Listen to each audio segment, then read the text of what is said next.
Om Swastiastu. Sebelumnya, perkenalkan kami dari SGDA 6, yang mana pada kesempatan kali ini kami izin untuk mempresentasikan karya student project kami yang berjudul Bagaimana Kita Mengembangkan Pemeriksaan Fitokimia. Baik, berikut merupakan daftar nama anggota SGDA 6 yang berkontribusi dalam pembuatan student project ini. Baik, selanjutnya akan dilanjutkan ke bab 1 atau pendahuluan dari student project kami.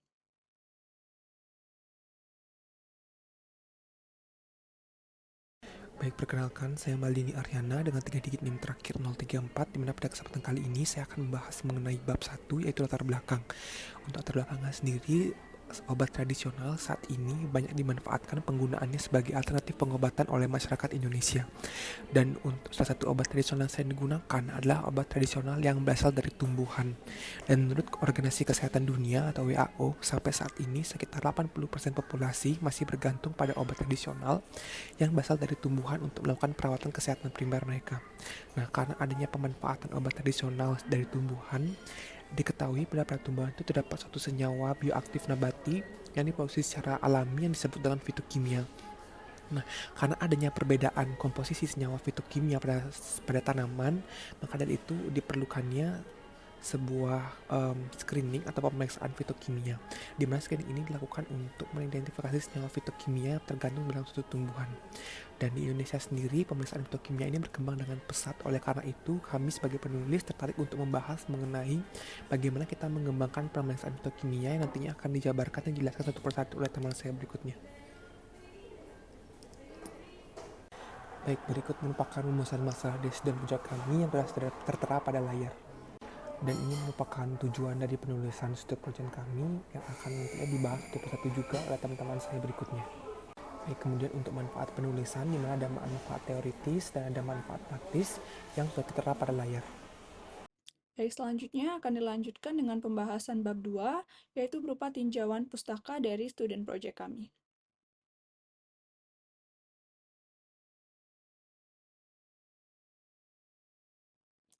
Baik, terima kasih atas waktunya. Sebelumnya, perkenalkan saya Novapina Depi dengan 3 digit NIM terakhir 071.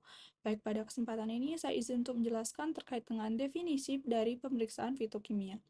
Pemeriksaan fitokimia merupakan suatu metode identifikasi senyawa bioaktif yang tidak diketahui pada tumbuhan melalui analisis kualitatif.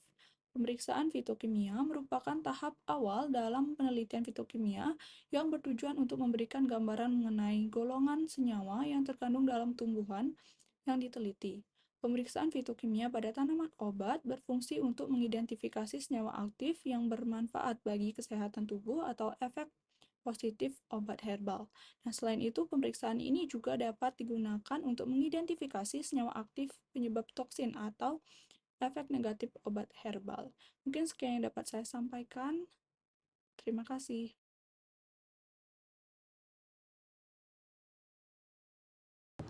Baik, selanjutnya perkenalkan nama saya Andini Emma Barita dengan 3 digit terakhir 020. Di sini saya akan menjelaskan tentang jenis pemeriksaan fitokimia, di mana dalam menggunakan jenis pemeriksaan fitokimia itu akan menggunakan beberapa sampel senyawa, yaitu alkaloid, flavonoid, tanin, steroid, minyak tiri, dan juga saponin, di mana pada pemeriksaan flavonoid dilakukan dengan menambahkan sampel uji sebanyak 2 mili ke dalam tabung reaksi yang berisi pelarut aquades.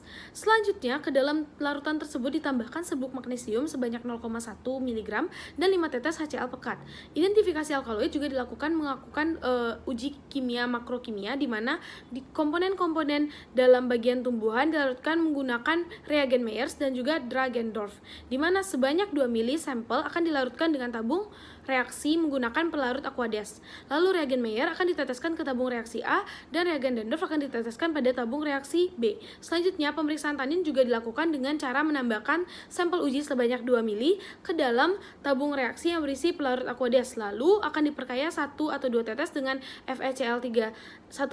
Kemudian pemeriksaan steroid juga dilakukan menambahkan uji sampel sebanyak 2 mili ke dalam tabung reaksi dan yang berisi aquades juga. Selanjutnya, larutan itu diperkaya dengan 5 tetes asam asetat dan 5 tetes H2SO4. Kemudian, pemeriksaan minyak astiri kemudian dilakukan dengan cara menambahkan sampel sebanyak 2 mili ke ke dalam tabung reaksi yang berisi pelarut alkohol 96% dan kemudian larutan tersebut akan diperkaya dengan penambahan larutan sudan yang ketiga atau keempat. Kemudian terakhir, pemeriksaan dari saponin dilakukan dengan mengocok potongan tumbuhan dalam pelarut aqueous selama 3-5 menit hingga timbul buih, dan buih tersebut harus tetap ada selama 30 menit. Baik, hanya itu yang bisa saya sampaikan terkait pemeriksaan fitokimia. Sekian dari saya, selanjutnya akan dikirim oleh teman saya.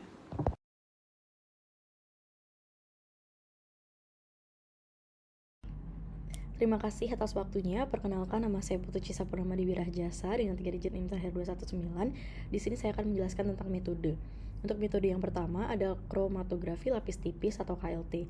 Metode pemeriksaan fitokimia dengan menggunakan kromatografi lapis tipis atau KLT merupakan pendekatan yang efektif untuk memisahkan dan mengidentifikasi senyawa-senyawa kimia dalam ekstrak tumbuhan. Kemudian untuk yang kedua, kromatografi cair kinerja tinggi atau HPLC. Kromatografi cair kinerja tinggi atau HPLC adalah metode pemeriksaan fitokimia yang lebih canggih dan presisi. Dalam HPLC, sampel ditempatkan dalam kolom kromatografi yang diisi dengan fase diam dan dijalankan oleh cairan yang disebut fase gerak dengan tekanan tinggi. Kemudian untuk metode yang terakhir ada spektrofotometri UV phase. Metode pemeriksaan fitokimia dengan menggunakan spektrofotometri UV phase melibatkan pengukuran absorpsi cahaya pada rentan ultraviolet atau UV dan tampak oleh senyawa-senyawa kimia. Sekian dari saya, untuk selanjutnya dapat dijelaskan oleh teman saya. Terima kasih.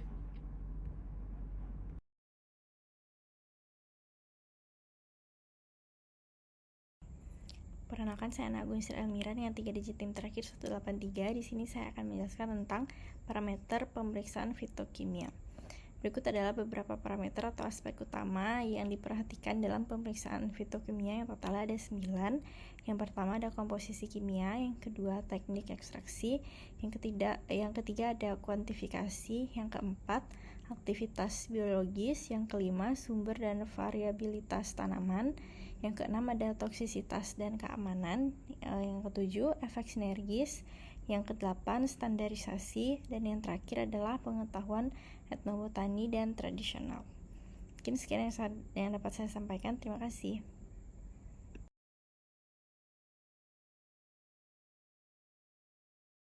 Sebelumnya perkenalkan, nama saya Aulia Vandera dengan 3 digit NIM terakhir 108. Jadi berikut adalah beberapa tes yang bisa dilakukan untuk screening standarisasi dari pemeriksaan fitokimia. Pertama adalah uji alkaloid menggunakan pereaksi Dragendorff yang akan dibuktikan dengan adanya endapan berwarna jingga, dan pereaksi Mayer yang akan dibuktikan dengan adanya endapan warna kuning. Yang kedua adalah uji flavonoid. Sampel dicampur dengan asam borat, asam oksalat, ether, dan sedikit pemanasan.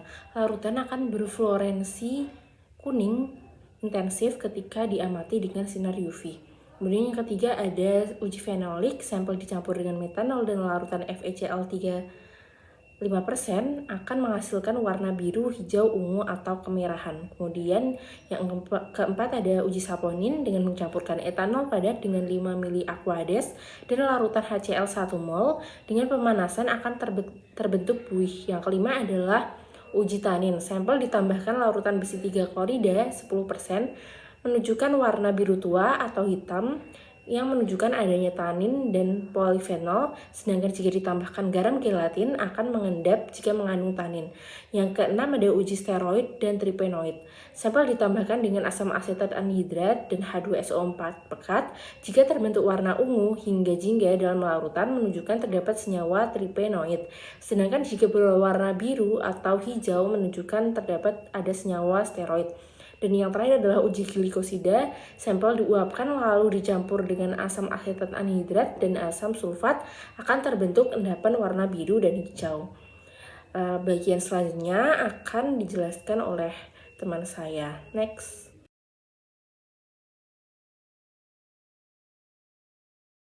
Baik, izin melanjutkan. Perkenalkan, nama saya Koni Bella Septia dengan NIM 192. Berikut ini merupakan teknik terbaru yang telah digunakan dalam pemeriksaan fitokimia, yaitu GCMS atau gas kromatografi mass, yang merupakan teknik untuk memisahkan senyawa dari sampel kromatografi dan untuk mengidentifikasi serta mengukur komponen. Selanjutnya, HPLC atau High Performance Liquid Chromatography, yang merupakan teknik untuk memisahkan, mengidentifikasi serta mengukur setiap komponen campuran dalam suatu sampel. Berikutnya, HPTLC atau High Performance Thin Layer Chromatography, yang merupakan teknik kromatografi planar yang digunakan untuk kuantifikasi serta identifikasi fitokimia dari suatu bahan aktif. Sekian dari saya, akan dilanjutkan oleh teman saya.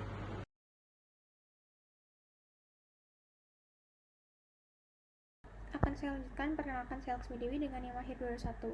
Teknik selanjutnya yakni OPLC atau Over Pressure Layer Chromatography, yang merupakan teknik kromatografi planar yang memungkinkan pemisahan berbagai jenis sampel dalam waktu singkat dan efisien. Selanjutnya ada NMR atau Nuclear Magnetic Resonance, yang merupakan teknik pemeriksaan fitokimia untuk mengetahui struktur molekul dan dapat memberikan informasi rinci tentang struktur dan dinamika molekul.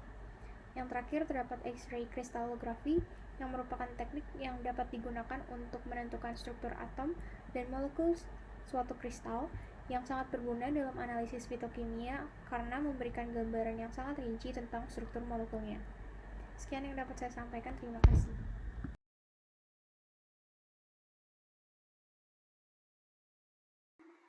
Perkenalkan, nama saya Devi dengan 3 digit NIM terakhir 063. Selanjutnya itu terkait dengan penerapan teknologi informasi dalam pengembangan pemeriksaan fitokimia.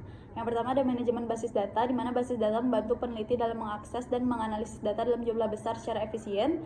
Sebagai contoh, dalam studi yang dilakukan Syafi et al. Tahun 2022, peneliti mengembangkan dan membangun sistem manajemen basis data fitokimia yang memungkinkan penyimpanan, pengambilan, dan pengelolaan data yang tepat yang diberi nama Fitochem. Lalu ada alat bioinformatika yang digunakan untuk menganalisis data biologis termasuk data fitokimia dan melibatkan penggunaan teknik komputasi untuk memproses dan menafsirkan data yang berkaitan dengan senyawa tumbuhan. Lalu ada analisis spektroskopi, yaitu pengembangan dan pengoperasian instrumen spektroskopi canggih seperti mesin mass spectrometry atau MS dan Nuclear Magnetic Resonance atau NMR yang digunakan untuk mengidentifikasi dan mengukur fitokimia. Perbedaan mendasar antara MS dan spektroskopi NMR yaitu sinyal MS adalah rasio M per Z ion yang dihasilkan dari molekul dalam fase gas, sedangkan dalam spektroskopi NMR sifat atom bersifat intrinsik terhadap molekul yang diamati. Lalu ada teknik kromatografi, di mana teknologi informasi digunakan untuk mengontrol dan menganalisis data dari berbagai teknik kromatografi seperti High Performance Liquid Chromatography atau HPLC dan Gas Chromatography Mass Spectrometry atau GCMS, di mana yang penting untuk memisahkan dan mengkarakterisasi senyawa tumbuhan. HPLC digunakan untuk pengendalian kualitas spesies tanaman mentah dan estimasi sampel farmasi dan biologi. Di sisi lain, GCMS berperan dalam analisis fitokimia dan studi kemotaksonomi tanaman obat yang mengandung komponen aktif biologis.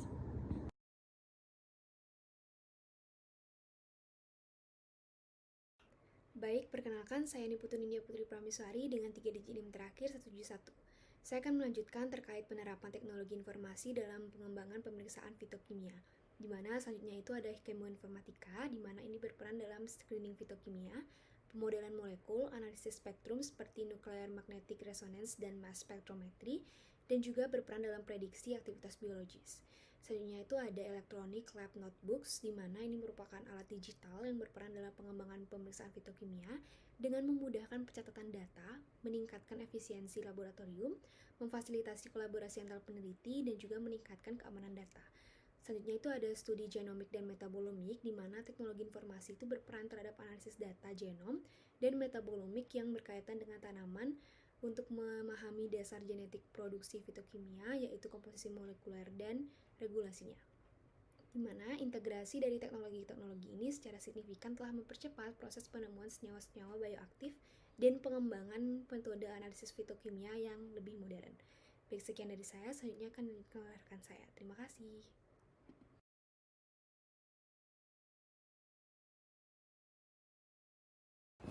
Baik, terima kasih atas kesempatannya. Sebelumnya perkenalkan saya Reinhard Siswarosip dengan NIM belakang 172. Di sini akan membahas mengenai tantangan dalam perkembangan fitokimia, pemeriksaan fitokimia. Yang pertama yaitu perbedaan substansi. Variasi signifikan dalam komposisi fitokimia di antara tanaman atau varietas dapat menyulitkan mendapatkan temuan yang konsisten. Kemudian ekstraksi fitokimia. Proses ekstraksi baik pada praekstraksi ataupun pada saat ekstraksi mempengaruhi dalam pemeriksaan fitokimia. Faktor-faktor seperti metode ekstraksi, pelarut yang dipilih, rasio pelarut terhadap sampel, pH, suhu, dan lama ekstraksi memainkan peran kunci dalam keberhasilan proses ekstraksi fitokimia. Kemudian, teknis analisis, teknik-teknik canggih seperti GC, LC, HPLC, dan HPTLC membantu dalam deteksi kualitatif dan kuantitatif fitokonstituen, meskipun mahal dan memerlukan keahlian yang khusus. Kemudian ketersediaan bahan baku. Kekurangan bahan baku senyawa bioaktif nabati yang diperlukan untuk penggunaan komersil dapat menjadi hambatan, terutama jika tanaman tertentu sulit tumbuh dan zat yang dihasilkan tidak stabil. Mungkin sekian bisa saya sampaikan. Terima kasih atas kesempatan yang akan dilanjutkan oleh teman saya. Terima kasih. Baik, selanjutnya akan dilakukan pembahasan mengenai bab 3 atau penutup dari student project kami.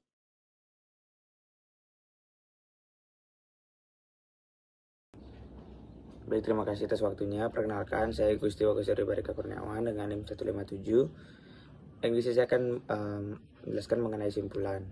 Sistem penggunaan obat tradisional oleh masyarakat Indonesia dianggap memiliki kelebihan tidak menimbulkan efek samping apabila penggunaannya secara tepat. Obat tradisional sering menggunakan tanaman sebagai bahan bakunya. Hal ini karena pada tanaman terdapat senyawa bioaktif yang disebut dengan fitokimia yang diketahui memiliki efek antioksidan yang bermanfaat bagi tubuh.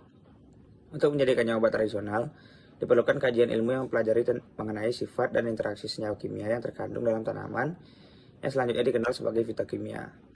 Dalam pemeriksaan fitokimia ini terdapat beberapa metode atau pendekatan analisis kimia yang digunakan untuk mengidentifikasi senyawa kimia yang terkandung dalam tanaman, di antaranya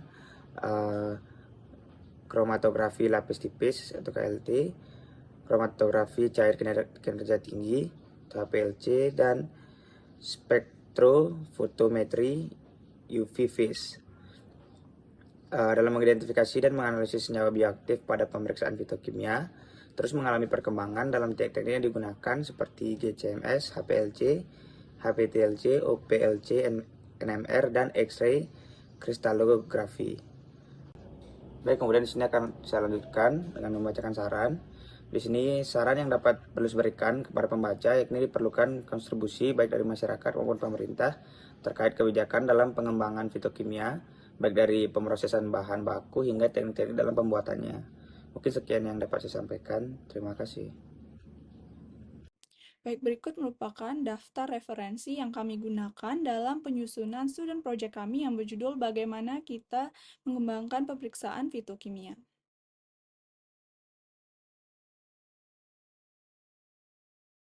Sekian presentasi dari student project kami yang berjudul Bagaimana Kita Mengembangkan Pemeriksaan Fitokimia. Saya selaku perwakilan dari SGDA 6 mengucapkan mohon maaf apabila terdapat kesalahan yang disengaja maupun tidak disengaja. Akhir kata, presentasi saya tutup dengan Om Santi Santi Santi Om. Terima kasih.